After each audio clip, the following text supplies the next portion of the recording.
जिससे प्लेटों को आवेशों की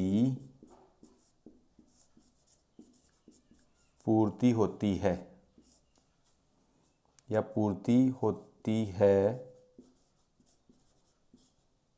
और तार में आवेश बना रहता है।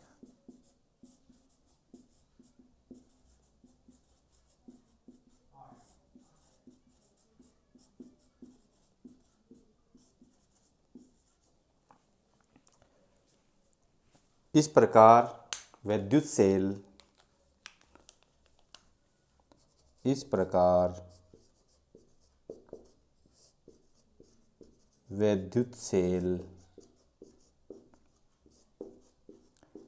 रासायनिक ऊर्जा को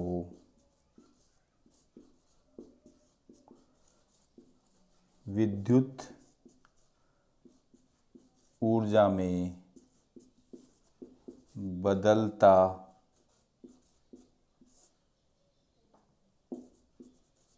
रहता है। तो हमने देखा कि जो विद्युत सेल ऐसी युक्ति है जो रासायनिक ऊर्जा को विद्युत ऊर्जा में बदलता है। तो आपने यह देखा कि जो विभिन्न धातुओं की छड़ें होती हैं उनको हम किसी विद्युत अपघटन में डुबोते हैं तो एक पर धनावेशित हो जाती है और दूसरी पर ऋणावेशित हो जाती है। धनावेशित और ऋणावेशित छड़ों को यदि हम किसी तार से जोड़ते हैं तो उस तार में आवेश बहता है, यानी कि उसमें विद्युत धारा प्रवाहित होती है। अब वो आवेश कहाँ से आता है? वो आवेश जो विद्युत अपघटन में ऐसी रासायनिक क्रिया होती है जिससे इन प्लेटों को आवेशों की पूर्ति होती रहती है और इस जोड़े गए तार में आवेश बना रहता है। इस प्रकार रासायनिक ऊर्जा को ये विद्युत ऊर्जा में बदलता है। अब आप इसका स्क्रीनशॉट ले सकते हैं।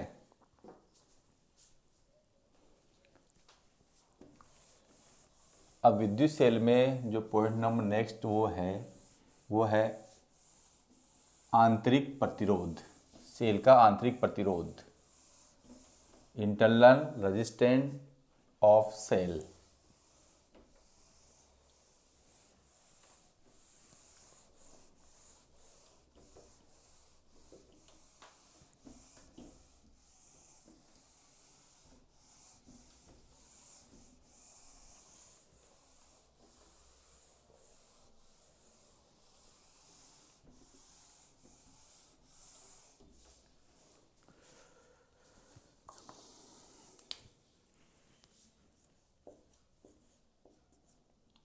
सेल का आंतरिक प्रतिरोध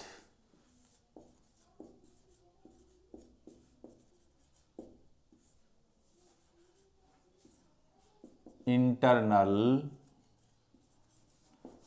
रेजिस्टेंस ऑफ सेल।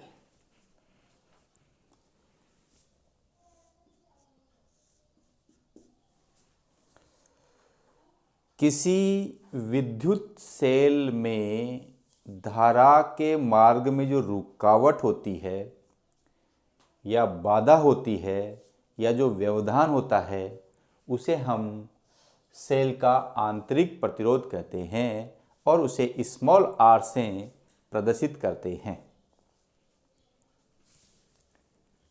किसी सेल के अंदर धारा के मार्ग में रुकावट या व्यवधान को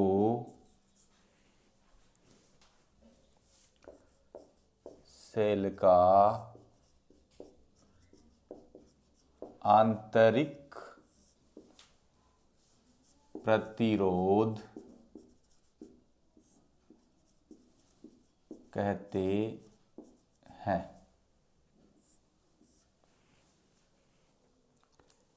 इसे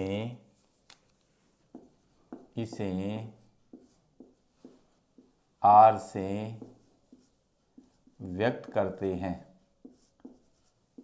स्मॉल r से व्यक्त करते हैं। अब देखो, जो सेल का आंतरिक प्रतिरोध है वो आपके प्लेटों की लंबाई के समानुपाती होता है और उसके अनुप्रस्थ प्लेटों के अनुप्रस्थ काट के व्युत्क्रमानुपाती होता है। जब हमने प्रतिरोध पढ़ा था तो वहाँ भी हमने ये देखा था कि कैपिटल R उसकी लंबाई के समानुपाती और कैपिटल R उसके अनुप्रस्थ काट के क्षेत्रफल के व्युत्क्रमानुपाती होता है।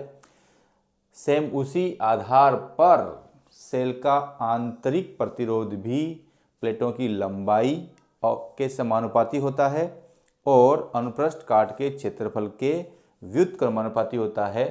यदि हम इन दोनों को मिला दें तो हमारा R व्युत्क्रमानुपाती L/A। अब इस समानुपाती या अनुक्रमानुपाती चिन्ह को उठाने के लिए हम एक नियतांक लगाते हैं, तो R = K L/A, जहाँ K एक नियतांक है जो विद्युत अपघटन की प्रकृति तथा उसकी सांद्रता पर निर्भर करता है। जहाँ K एक नियतांक है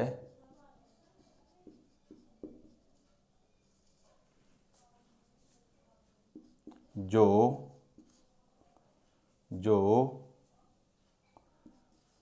विद्युत अपघट्य की प्रकृति व सांद्रता पर निर्भर करता है।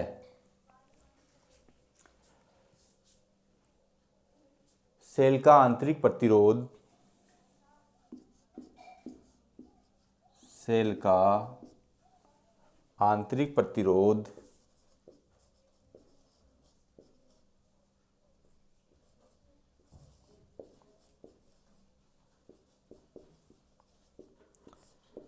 प्राथमिक सेलों के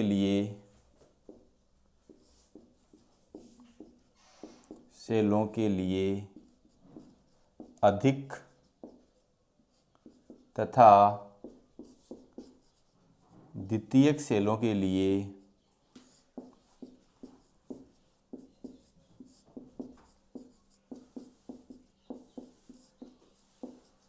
कम होता है।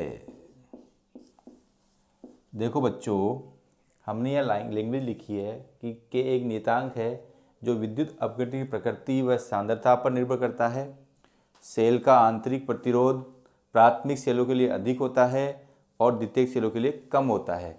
हम ये भी जानते हैं कि जो धारा में रुकावट या व्यवधान आता है वही क्या होता है, आंतरिक प्रतिरोध होता है। इसका मतलब है कि प्राथमिक सेलों में धारा के मार्ग में रुकावट अधिक होती है और द्वितीयक सेलों में धारा के मार्ग में रुकावट कम होती है। अतः द्वितीय सेलों में अधिक धारा प्रवाहित होती है और प्राथमिक सेलों में कम धारा प्रवाहित होती है। अब आप ये सोच रहे होंगे कि प्राथमिक सेल और द्वितीय सेल क्या होते हैं। अब इसके बारे में हम पढ़ेंगे सेलों के प्रकार। Types of cell. सेलों के प्रकार, टाइप्स ऑफ सेल। सेल दो प्रकार के होते हैं। सेल दो प्रकार के होते हैं।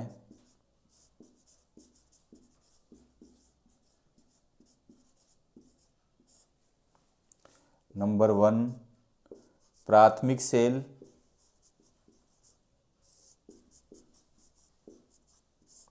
नंबर 2 द्वितीयक सेल।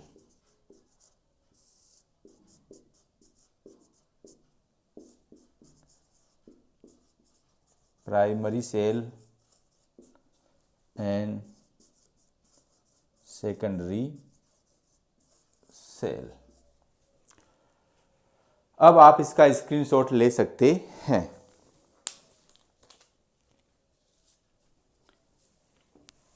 अब हम प्राथमिक सेल का अध्ययन करेंगे।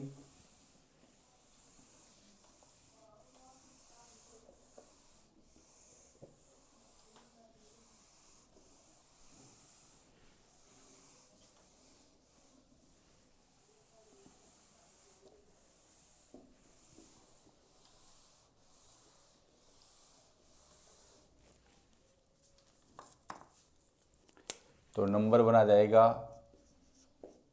प्राथमिक सेल। वे सेल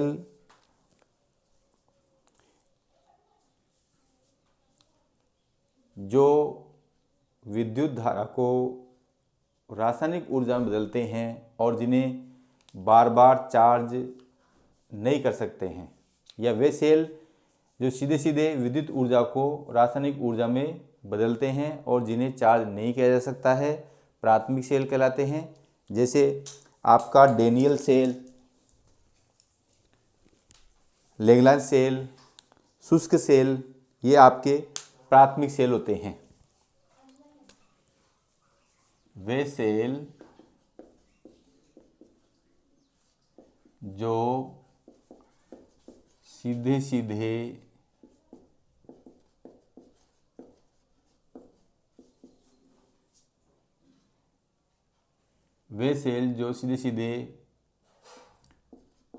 विद्युत ऊर्जा को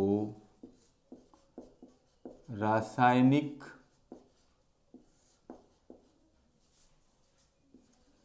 ऊर्जा में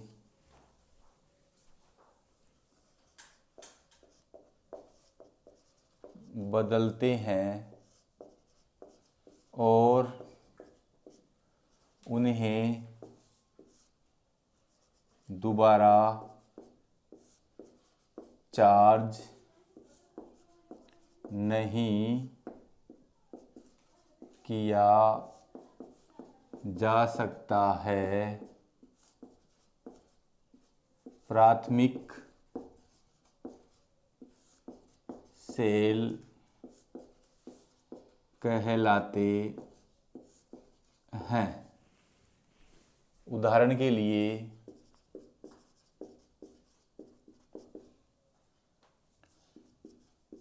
लैग्रांजी सेल,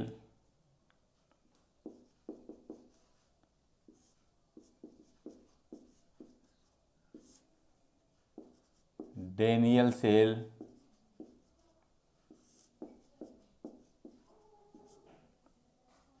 और शुष्क सेल, ये सारे क्या होते हैं? प्राथमिक सेल होते हैं। सेकंड नंबर जो आता है वो है द्वितीयक सेल।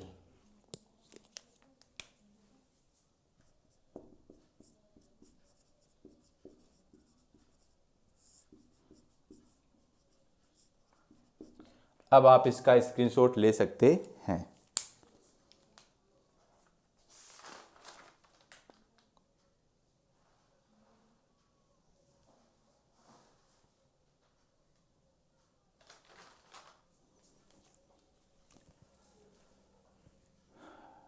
वे सेल जो सीधे सीधे, ये थोड़ा सा अपन यहाँ गलत हो गया, इसको हम सुधार लेते हैं। ये रासायनिक दोनों अपने उल्टा लिख दिया है। वे सेल जो सीधे सीधे रासायनिक ऊर्जा को, रासायनिक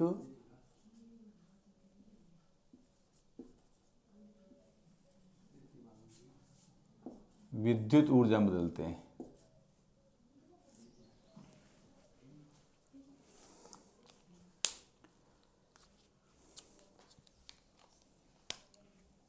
वे सेल जो विद्युत ऊर्जा को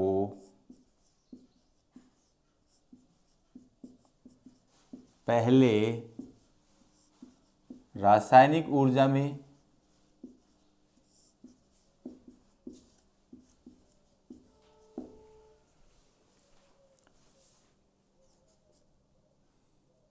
संचित करते हैं,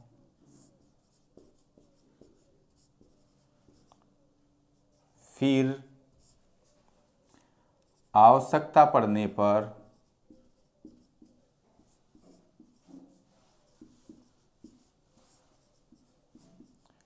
रासायनिक ऊर्जा को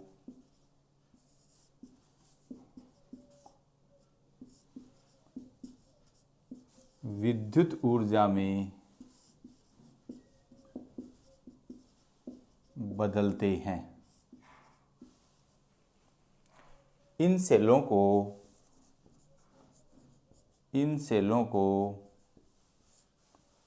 बार बार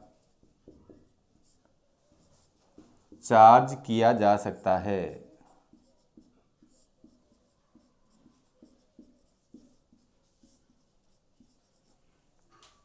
इन सेलों को बार बार चार्ज किया जा सकता है।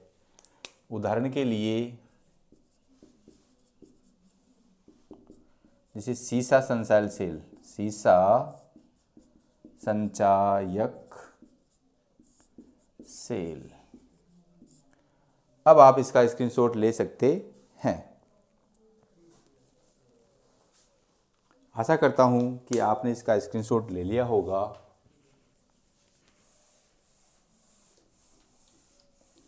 अब जो नेक्स्ट टॉपिक है वो है सेल का विद्युत वाहक बल।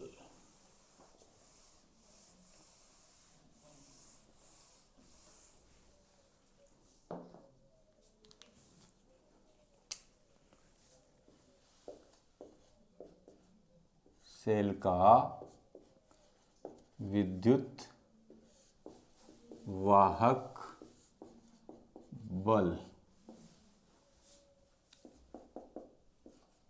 इलेक्ट्रोमोटिव फोर्स ऑफ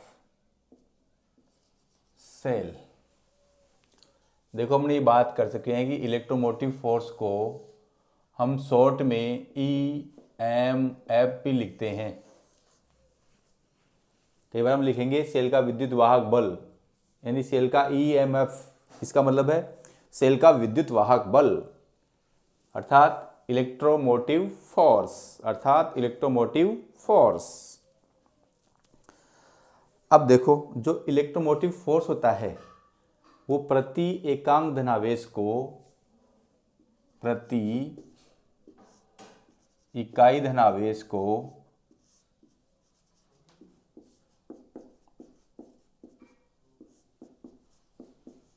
देखो हमने जब धारिता वाले टॉपिक में विभव और विभवांतर का अध्ययन किया था तो वहाँ देखा था कि एक परीक्षण आवेश अनंत से बिंदु A से बिंदु B तक जाने में जो कार्य किया जाता है वो कार्य ही विभवांतर के बराबर होता है। और सेम स्थिति ऐसी यहाँ पर है। ये जो प्रति इकाई धनावेश है, प्रति इकाई धनावेश को परिपथ में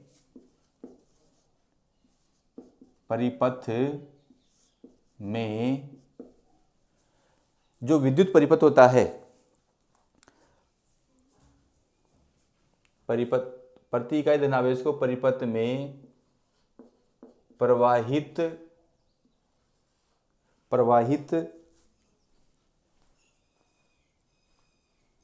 करने में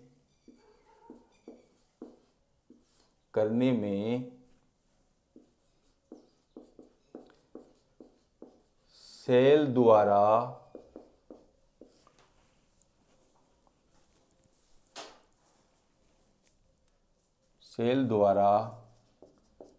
किया गया कार्य सेल के विद्युत वाहक बल या EMF के तुल्य होता है। यदि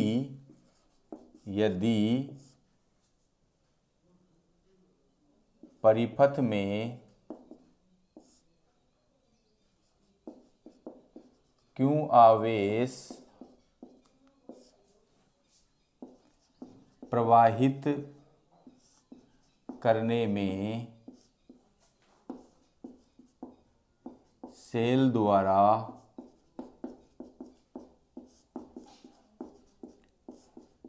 किया गया कार्य W हो तो E बराबर W/Q। ये क्या आ जाएगा? सेल का विद्युत वाहक बल। ये हो गया आपका समीकरण नंबर 1। अब आप देखिए विद्युत वाहक बल का मात्रक, विद्युत वाहक बल या EMF का मात्रक।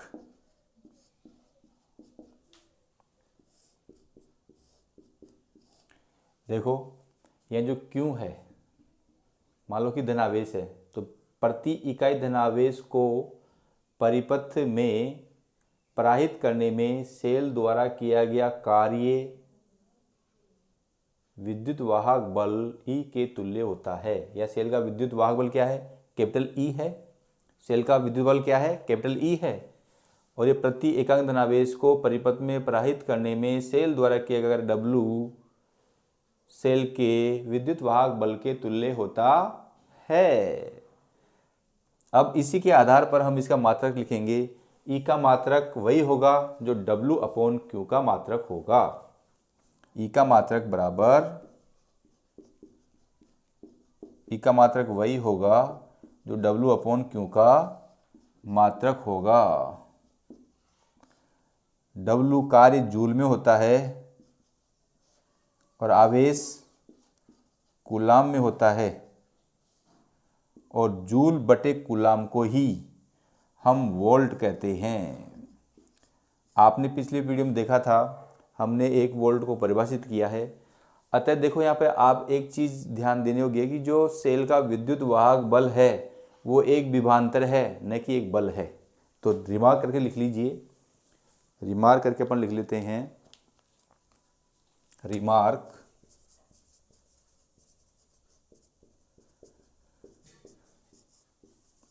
सेल का विद्युत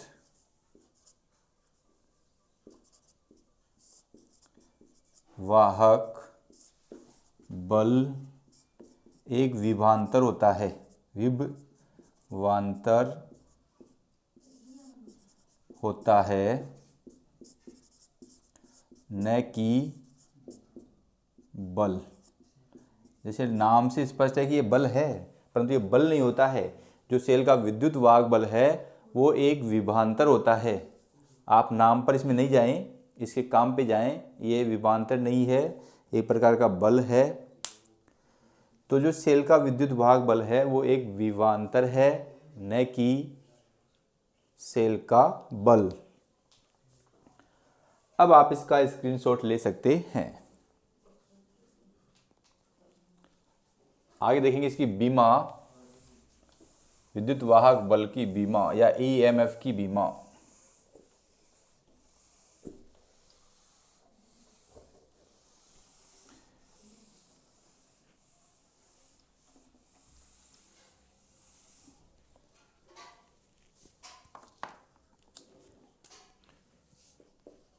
विद्युत वाहक बल या EMF की विमा। देखो ई की विमा वही होगी जो W/Q की विमा है। देखो जब W क्या होता है? W क्या होता है? कार्य। और कार्य क्या होता है? बल इंटू विस्थापन। बल इंटू विस्थापन। और आवेश क्या होता है, किसी चालक में आवेश प्रवाह की दर को धारा कहते हैं। किसी चालक में आवेश प्रवाह की दर को धारा कहते हैं। तो क्यू क्या जाएगा, Q is equal to I T. तो क्यू क्या हो गया आपका, I T, I into T. अब देखो, मैंने आपको पिछले कई वीडियो में बताया है कि बल तक की बीमाओं को आप हमेशा याद रखिए, और बल के बाद जितनी भी बीमाएं हैं उन्हें आप बना लीजिए। इसमें आपको केवल जोड़, घटाव, गुणा, भाग करना पड़ेगा और कुछ नहीं है। तो बल की हम याद रखेंगे, m1l1 t-2 होती है। डी की बीमा एक दूरी है तो l होगी। आई एक मूलभूत भौतिक राशि है जिसे हम a से प्रदर्शित करते हैं, और समय को हम t से लेते हैं। अब देखो, m की बीमा केवल हंस में है, हर में नहीं है। m की बीमा तो m की बीमा m1 ही होगी। अब l की बीमा देखो, हर में नहीं है, हर हंस में एक दो बार है, तो l की पावर 112 हो जाएगा। t की पावर -2 है, एक t की पावर 1 नीचे से है, तो ये ऊपर जाके t की पावर -3, एक की पावर -1, ये क्या हो गई, विद्युत वाहक बल की विमा। विद्युत वाहक बल की विमा। अब देखो, अब हम देखेंगे विभिन्न सेलों का विद्युत वाहक बल। देखो, सेलों का विद्युत वाहक बल निश्चित होता है, और उनका निश्चित कैसे होता है, जैसे आपका डेनियल सेल है, लेग्रांज सेल है, शुक्स सेल है, वोल्टेज सेल है। इन जो सेलों का विद्युत वाहक बल है वो नियत होता है, और वो कितना होता है वो मैं लिखता हूँ। अब आप इसका स्क्रीनशॉट ले सकते हैं।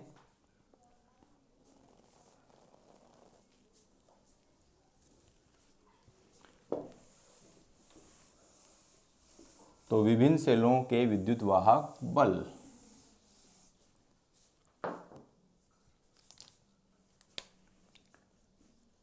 विभिन्न सेलों के विद्युत वाहक बल या EMF। तो सूक्ष्म सेल का EMF होता है 1.5 वोल्ट। लेग्रांज सेल का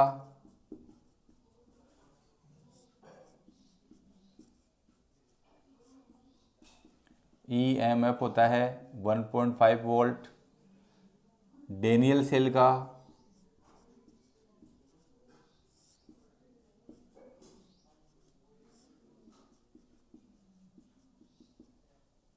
(1.08 वोल्ट) और वोल्टीय सेल का EMF भी 1.08 वोल्ट ही होता है।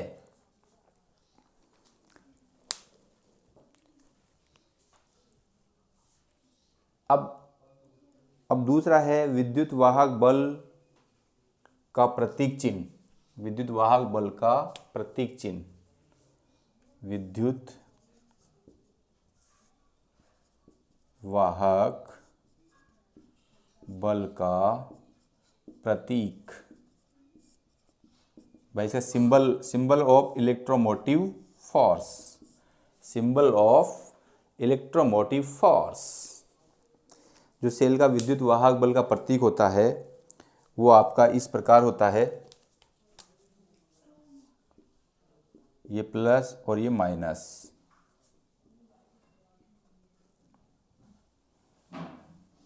ये होता है नियत विद्युत वाहक बल, नियत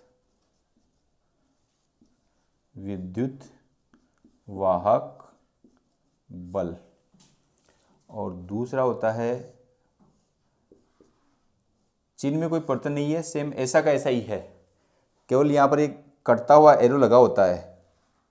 उस कटते हुए एरो का मतलब है परिवर्ती विद्युत वाहक बल, परिवर्ती वर्ती विद्युत वाहक बल, यानी इसमें वोल्टेज को कम अधिक किया जा सकता है और इसमें वोल्टेज क्या होता है, नियत होता है। अब आप इसका स्क्रीनशॉट ले सकते हैं।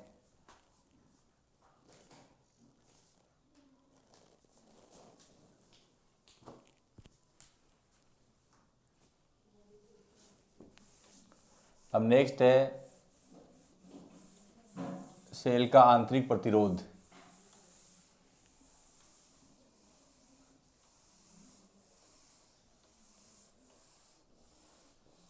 देखो ये थोड़ा सा गलत हो गया था, सेल का आंतरिक प्रतिरोध मुझे बाद में बताना था और सेलों का प्रकार पहले बताना था, तो ये थोड़ा सा आगे पीछे हो गया है। अब नेक्स्ट आपका आएगा सेलों का टर्मिनल विभवांतर। टर्मिनल विभवांतर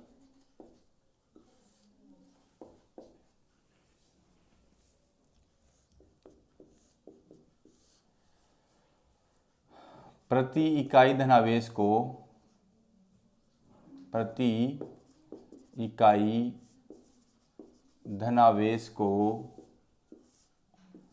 परिपथ में एक टर्मिनल से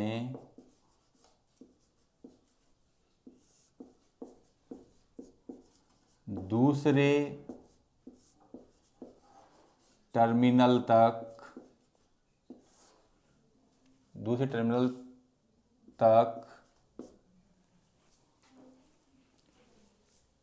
प्रति इकाई धनावेश को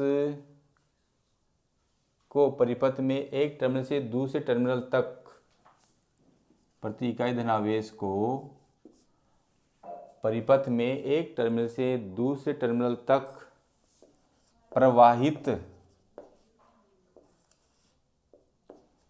करने में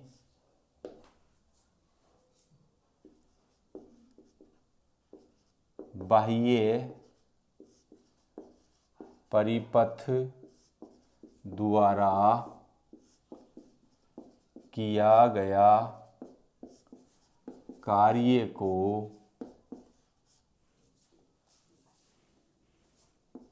सेल का टर्मिनल विभवांतर, सेल के किया गया कार्य को सेल का टर्मिनल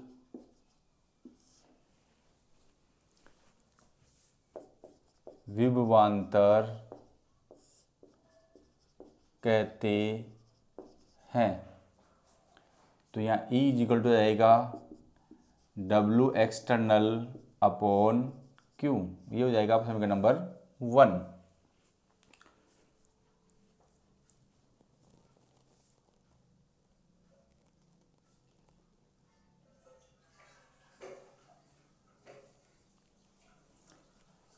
अब देखो ये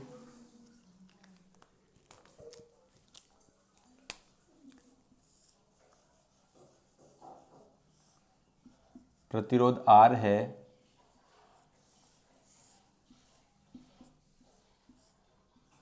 यहाँ पे एक सेल E है और एक आंतरिक प्रतिरोध स्मॉल r लगा हुआ है।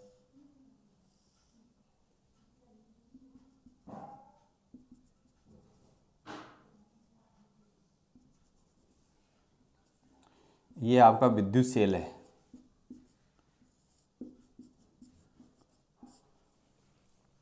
अब देखो इस सेल में जो धारा प्रवाहित है वो I हो रही है। बाह्य परिपथ में धारा, यदि बाह्य परिपथ में धारा I प्रवाहित हो तो हम जानते हैं ओम के नियम से V इजिकल टू IR। यदि बाह्य परिपथ में विद्युत धारा I हो तो ओम के नियम से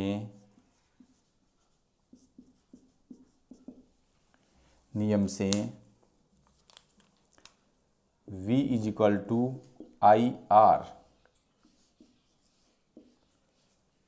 देखो बाह्य परिवर्तन द्वारा आई प्राप्त हो रही है, तो प्रतिरोध यहाँ पर आर है, तो ओम की नियम से हो जाएगा V is equal to I are.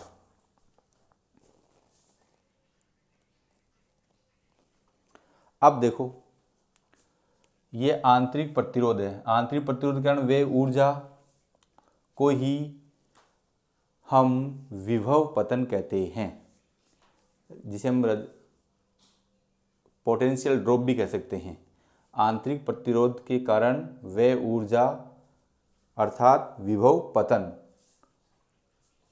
Potential drop, आंतरिक प्रतिरोध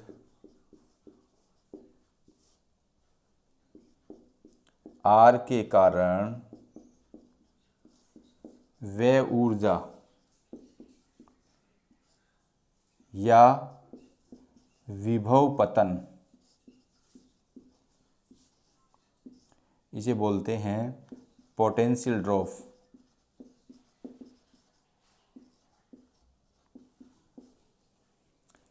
देखो हम जानते हैं, हमने आंतरिक प्रतिरोध पढ़ा है। आंतरिक प्रतिरोध का मतलब ये है कि परिपथ में परायित धारा का विरोध कितना हो रहा है। अब विरोध होगा तो उसमें विभव पतन भी होगा, और ये जो विभव पतन हो रहा है उसको हम ले लेते हैं स्मॉल, या आपने कैपिटल वी से लेता है तो इसको हम स्मॉल वी से लेते हैं। तो वी इजिकल टू आई, परिपथ में धारा यहाँ भी आई है तो यहाँ भी आई होगी, परंतु यह आंतरिक प्रतिरोध कितना होगा आर। ये आपका इक्वेशन नंबर हो गई 3। अब देखो कुल विद्युत वाहक बल, कुल विद्युत वाहक बल E is equal to capital V plus small v। अब समीकरण 2 और समीकरण 3 से कैपिटल V और स्मॉल v का मान रखेंगे तो हमें E इज इक्वल टू क्या मिलेगा, E इज इक्वल टू हमें मिलेगा V is equal to I R, और ये स्मॉल कैपिटल I और स्मॉल r E। यदि हमें परिपथ में परायित धारा निकालनी है तो E इज इक्वल टू आई दोनों में कॉमन, तो R प्लस स्मॉल r, तो डेट्स इम्प्लाइज परिपथ में परायित धारा I जुड़ जाएगा कुल विद्युत वाहक बल बटे कुल प्रतिरोध। तो ये क्या हो गया, कुल विद्युत वाहक बल बटे कुल प्रतिरोध। बाह्य परिपथ प्रतिरोध कैपिटल R है और विद्युत सेल का आंतरिक प्रतिरोध R है, तो कुल प्रतिरोध कितना देगा कैपिटल R प्लस R। तो आई जुड़ क्या हो गया, कुल विद्युत वाहक बल बटे कुल परिपथ। जब भी हमें किसी परिपथ में परायित धारा निकालनी है तो उस परिपथ का कुल विद्युत वाहक बल निकालेंगे और उस का कुल प्रतिरोध। तो यहाँ पर ये थोड़ा सा गलत हो गया, ये आएगा प्रतिरोध, कुल प्रतिरोध।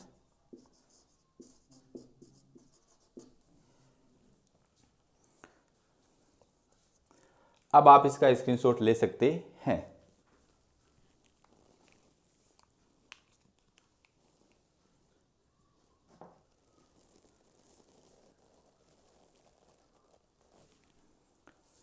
आशा करता हूं कि आपने इसका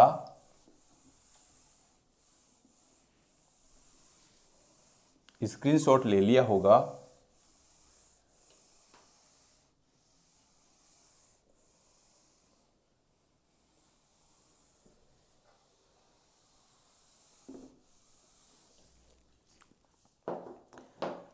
हमने देखा E is equal to capital V plus small v।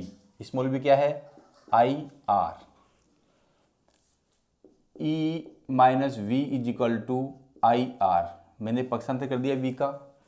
अब यदि मैं आंतरिक प्रतिरोध R निकालना तो कितना देगा, E minus V upon I. अब यदि मैं I का भी मान रख दूं यहाँ पर ओम के नियम से, तो I is equal to V is equal to होता है आई आर, तो I जो उल्टा जाएगा V अपॉन आर, तो ये क्या जाएगा I का मान कितना हो जाएगा V अपॉन आर। तो ये आंतरिक प्रतिरोध का सूत्र हम ये भी लिख सकते हैं। अब देखो, यदि परिपथ खुला है, यदि परिपथ खुला है तो R क्या होगा, शून्य होगा। यदि परिपथ, यदि I इजिकल टू 0 है, इसका मतलब परिपथ खुला है, I इजिकल टू 0 है, तो इस समय में देखो I इक्वल टू 0 है तो ये 0 जाएगा, तो E बराबर V। इससे अर्थ ये निकलता है, अतः खुले परिपथ में, खुले परिपथ में सेल का टर्मिनल